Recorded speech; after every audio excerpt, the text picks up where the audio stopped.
अयोध्या, खुदाई में मिले खंभे, जाने क्या छुपा है रहस्य। देखें तस्वीरें, वीडियो। कोरोना के कारण हुए लॉकडाउन के बाद संपूर्ण देशवासियों की अपील पर सरकार ने रामायण का प्रसारण शुरू करवाया तो पूरे देश में भक्तिमय माहौल बन गया। अब अयोध्या को लेकर जो खबर आई उसे जानने के बाद भगवान राम के प्रति लोगों की आस्था और भी मजबूत हो गई है। यहाँ राम मंदिर निर्माण के लिए जमीन के समतलीकरण की प्रक्रिया में ऐसे अवशेष मिले हैं जो यहाँ पहले से मंदिर होने के दावे को और भी मजबूत करते हैं। यह अवशेष राजा विक्रमादित्य के काल के बताए जा रहे हैं। आइए देखते हैं इनसे जुड़ी तस्वीरें और जानते हैं इस बारे में और गहराई से। त्रेतायुग में अयोध्या की पावन धरती पर भगवान राम का जन्म हुआ था। कलयुग में माना जाता है राजा विक्रमादित्य ने सैकड़ों वर्ष पहले अयोध्या की खोज की थी और फिर यहाँ भगवान राम का भव्य मंदिर बनवाया था।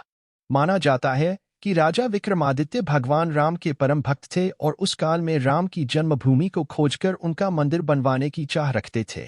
अयोध्या से जुड़े महंत और संत बताते हैं कि तीर्थराज प्रयाग ने कलयुग में राम जन्मभूमि को खोजने में राजा विक्रमादित्य की मदद की थी। उन्होंने राजा को एक गाय दी और बोला कि गाय के थन से जहां पहुंचकर दूध निकलने लगे, समझ लेना वही भगवान राम की पावन धरती है। विक्रमादित्य गाय को लेकर चल दिए। अयोध्या पहुंचते ही गाय खड़ी हो गई और उसके थन से दूध बहने लगा। विक्रमादित्य को समझ आ गया है कि यही उनके राजा राम की धरती है। अयोध्या की खोज करने के बाद राजा विक्रमादित्य ने यहाँ 84 कसौटियों के खंभे से यहाँ भगवान राम का भव्य और बहुत ऊंचा मंदिर बनवाया। बताते हैं कि यह मंदिर इतना ऊंचा था कि मुगल शासक बाबर जब पहली बार लखनऊ आया तो उसे वहां से ही यह मंदिर नजर आ गया था। लखनऊ आकर बाबर ने जब पूर्व दिशा की ओर देखा तो उसे 2 चंद्रमा दिखाई दिए। उसने मीर बाकी से पूछा कि दिल्ली में तो मुझे एक ही चांद दिखता है, मगर यहाँ 2 चांद कैसे दिख रहे हैं। तब उसे मीर बाकी ने बताया कि जिसे वह दूसरा चांद समझ रहे हैं, दरअसल वह अयोध्या स्थित राम मंदिर के शिखर पर लगी चंद्रकांत मणि है। ऐसी कथा है कि मणि को देखकर बाबर के मन में लालच आ गया और उसने मीर बाकी को 10,000 सैनिक देकर मंदिर पर आक्रमण करने को कहा और मणि लाने को कहा।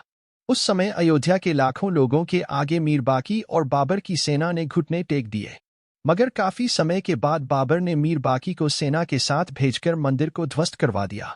अब जो अवशेष मिले हैं वह बताया जा रहा है विक्रमादित्य द्वारा बनवाए गए इसी मंदिर के अवशेष हैं।